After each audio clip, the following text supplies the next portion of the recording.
માંગડો એ મરાણો વેરણ વાડલે.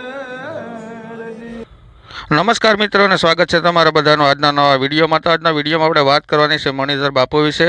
તો મણિધર બાપુએ માંગડાવાળાનું ગીત જે ગાયું છે તે એકદમ સરસ અવાજમાં ગાયું છે અને સાંભળવા જેવું છે. આગળ આપણે આખો વિડીયો જોવાનો છે, તો વિડીયોમાં સેટ સુધી બન્યા રહેજો.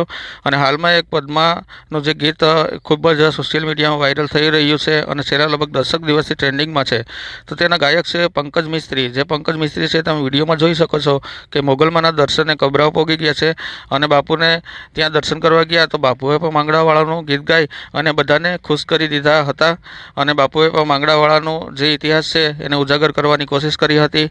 તો વિડીયોને મણિધર બાપુ માટે લાઇક કરી દેજો. અને મણિધર બાપુને ભલે ઘણા બધી તકલીફમાંથી હમણાં પસાર થવું પડ્યું છે, પણ છતાંય મણિધર બાપુના ચહેરામાં કોઈ હાવભાવમાં કોઈ ફેર દેખાતો નથી. ખરેખર આ રીતે જ રહેવું જોઈએ ને ભક્તોને ખુશ રાખવા જોઈએ. તો આવો આગળ આપણે આખો વિડીયો જોવાનો છે, તો વિડીયો આગળ જોઈએ અને ચેનલને સબસ્ક્રાઈબ કરવાનું ભૂલતા નહીં. અને આવા વિડીયો જોવા માટે વિડીયોને લાઇક જરૂરથી કરી દેજો. અને માંગડાવાળાનું જે ગીત ગાયું બાપુએ તે આખું આપણે આગળ સાંભળીએ. તો આવો ગીત સાંભળીએ. સમજી ગયા? પાનું વર્ણમ એટલે કોઈ પણ બેટા ચારણ પાસે એમ લાગે મોગલના અવતાર